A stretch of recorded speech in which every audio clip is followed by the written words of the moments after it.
ओम श्री साम शिवाय नमः। ओम श्री गणेशाय नमः। श्री शिव महापुराण में रुद्र संहिता युद्ध खंड का 51वां अध्याय प्रारंभ करते हैं। प्रहलाद की वंश परंपरा में बलि पुत्र बाणासुर की उत्पत्ति की कथा।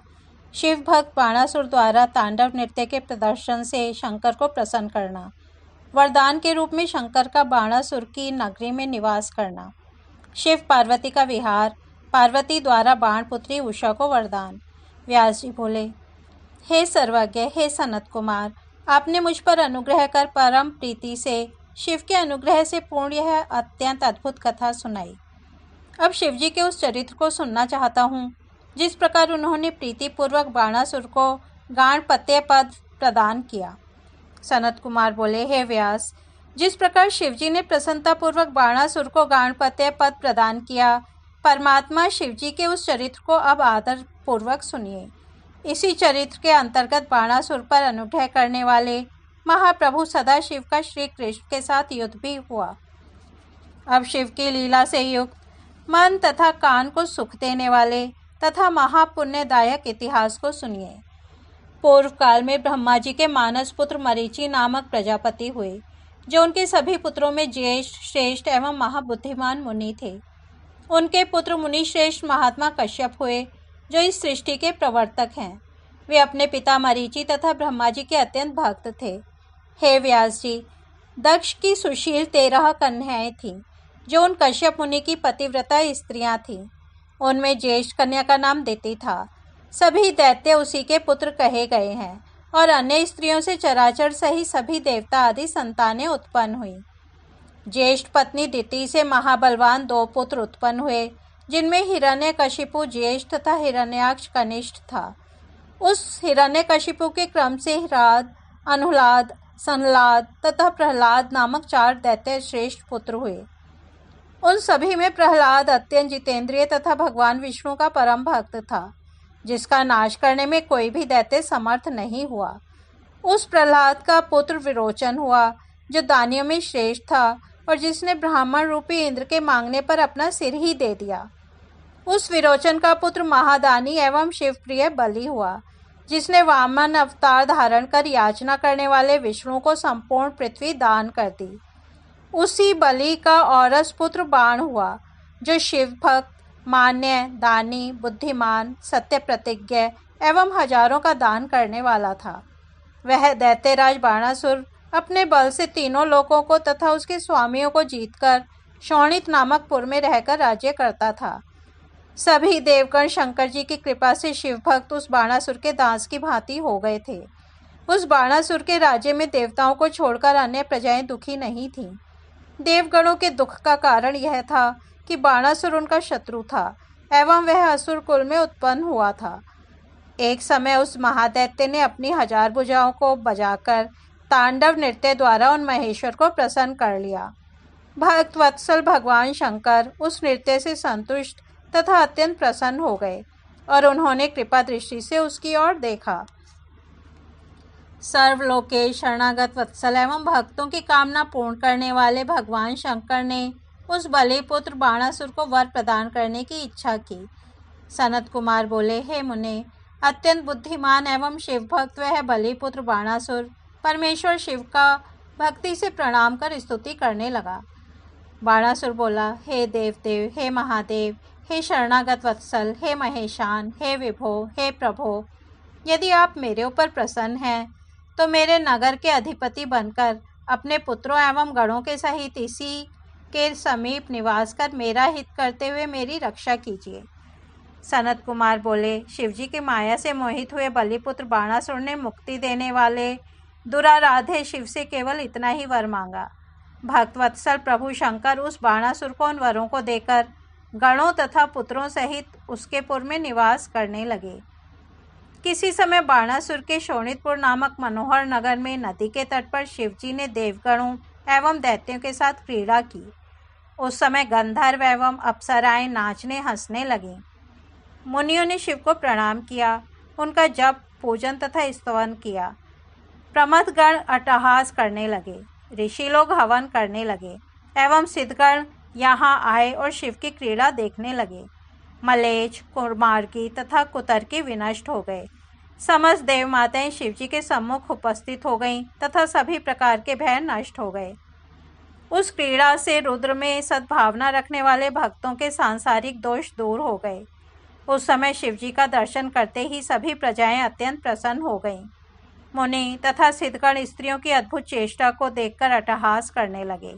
समस्त ऋतुएं वहां अपना अपना प्रभाव प्रकट करने लगीं।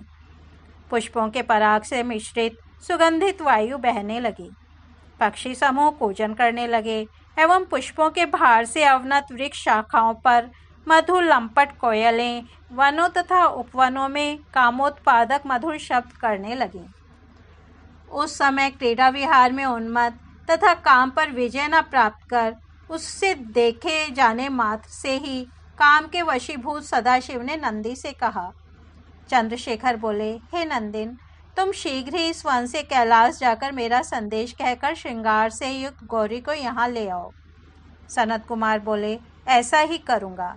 इस प्रकार की प्रतिज्ञा वहां जाकर शंकर के दूत नंदी ने हाथ जोड़कर एकांत में पार्वती से कहा। नंदीश्वर बोले, हे देवी, देवदेव महादेव महेश्वर श्रृंगार से युक्त अपनी भार्या को देखना चाहते हैं। मैंने उनके आदेश से ऐसा कहा है।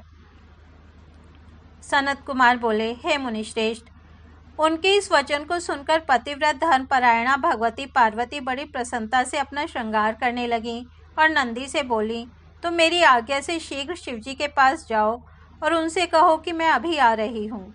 यह सुनकर मन की गति के समान चलने वाले नंदीश्वर महादेव के पास चले आए। नंदी को अकेले आया देख शिवजी ने नंदी से पुनः कहा, हे तात, तुम पुनः जाओ और पार्वती को शीघ्र लिवा लाओ। तब नंदी ने बहुत अच्छा कहकर वहां जाकर मनोहर नेत्र वाली गौरी से कहा, आपके पति श्रृंगार की हुई आप मनोरमा को देखना चाहते हैं। हे देवी, विहार करने की उत्कंठा से वे उत्सुकतापूर्वक आपकी प्रतीक्षा कर रहे हैं। अतः हे गिरि नंदिनी, आप अपने पति के पास शीघ्र चलिए। पार्वती के आने में देर देखकर समग्र अप्सराओं ने परस्पर मिलकर विचार किया कि शिवजी पार्वती को शीघ्र देखना चाहते हैं। इस अवस्था में वे जिस स्त्री का वरण करेंगे वह स्त्री निश्चय ही समस्त दिव्य स्त्रियों की रानी होगी। इस समय काम शत्रु शिव को यह काम दुख दे रहा है, इसलिए हम पार्वती का रूप धारण करें। कदाचित हमें पार्वती के रूप में देखकर वे मनमत्त गणों सहित हमारे साथ क्रीड़ा करें।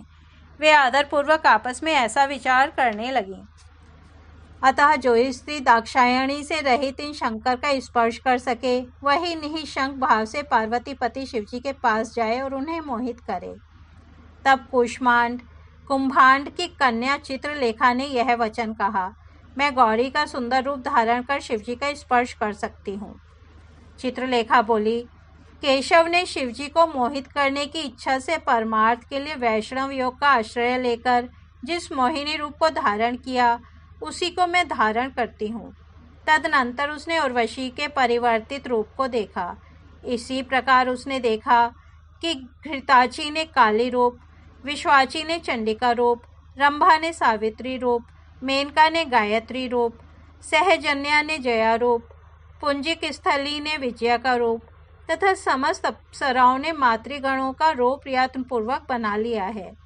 उनके रूपों को देखकर कुंभांड पुत्री चित्रलेखा ने भी वैष्णव योग के सहारे सारे रहस्यों को जानकर अपने रूप को छिपा लिया। दिव्य योग विशारद बाणासुर की कन्या उषा ने वैष्णव योग के प्रभाव से अत्यंत मनोहर, सुंदर और अद्भुत पार्वती का रूप धारण किया।